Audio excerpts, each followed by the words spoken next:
goal line stand. We've not talked about that at all. The Kraussian moment. It's a long time ago, wasn't it? That's all right. It still lives on. Yes, sir. What do you want to know? I mean, where do you want me to pick it up? Wherever you'd like. I mean, just tell us about the whole scenario. I'll tell you, it was, it's your dream is for 4 years you play at the University of Alabama. You play in a great program. You have the chance to play a number 1 ranked team in the country. We were ranked number 2. And the year before, we had played Ohio State, and the year before that, I think we had beat Ohio State, and we were ranked 2 in the country, and Notre Dame beat Texas and Earl Campbell and went from 5th to 1st and won a national championship. So we're going into this game saying, man, we're seniors, Marty and all the guys, Murray and everything else, we're playing this game, and this game means a lot. So the score is 14-7, Alabama fumbles, and Penn State takes the ball over and drives down, and everybody remembers my play, or our play, but Don McNeal makes the play.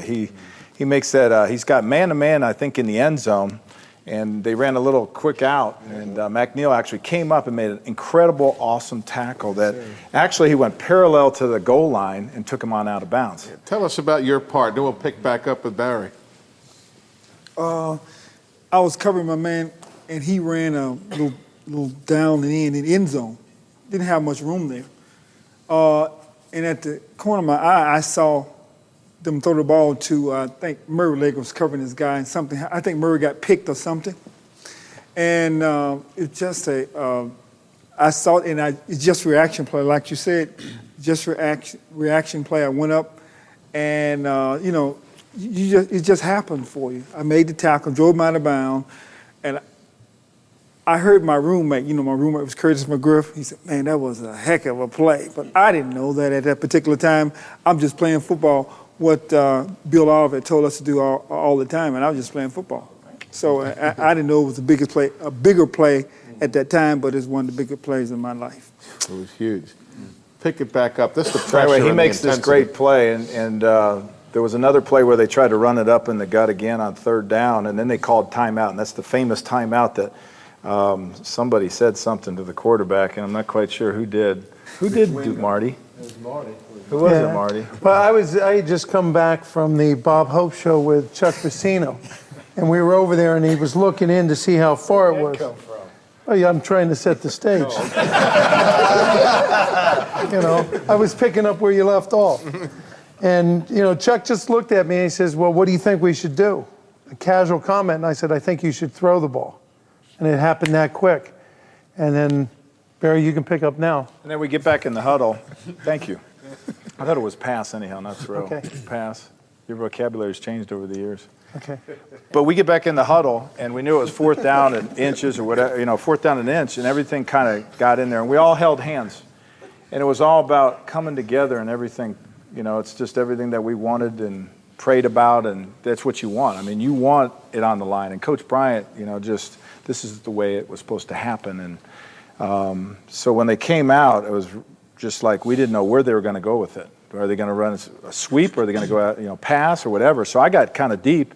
And again, as I was reminded when I saw Ken Donahue as our defensive line coach, which has passed away, he's a heck of a coach. He reminded me, he says, those defensive linemen on that snap did a great job of, reestablishing the line of scrimmage. And basically he just cut back into me, and I hit him. And it's kind of like we just had to do whatever it took to get it done. We quote unquote, we talk about it's called a gut check. It's about, are we going to get it done? We have this opportunity, man. It was just fantastic. And after I hit him, I really didn't do much. I mean, when I hit him, I pinched a nerve in my neck, and I actually broke a chip off of my helmet. And I didn't know whether we stopped him or not. I mean, I was there, and I was kind of holding him, and the next thing you know, Murray Leg, I guess, pushed us over. And so I'm laying there, and Marty's there, and I didn't know if we stopped him. Yeah, I picked him up off the ground.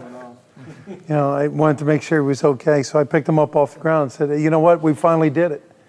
We won the national championship, but I think it was a great team effort, coaching staff. We were well prepared going into the game. And for those of us that had an opportunity to play for a guy like Ken Donahue, he would be there night after night, day after day, running the tapes over and over and over and over again. It was like a religion to him. And I think for the defensive linemen, you know, we owe a lot to Coach Donahue because he pushed us. He pushed us to our limits. He knew, you know, his expectations for us sometimes were greater than our own. And he made sure that, you know, defensive linemen were the first people out on the field and the last people off the field. And I know that I owe a great deal to him for just the fundamentals that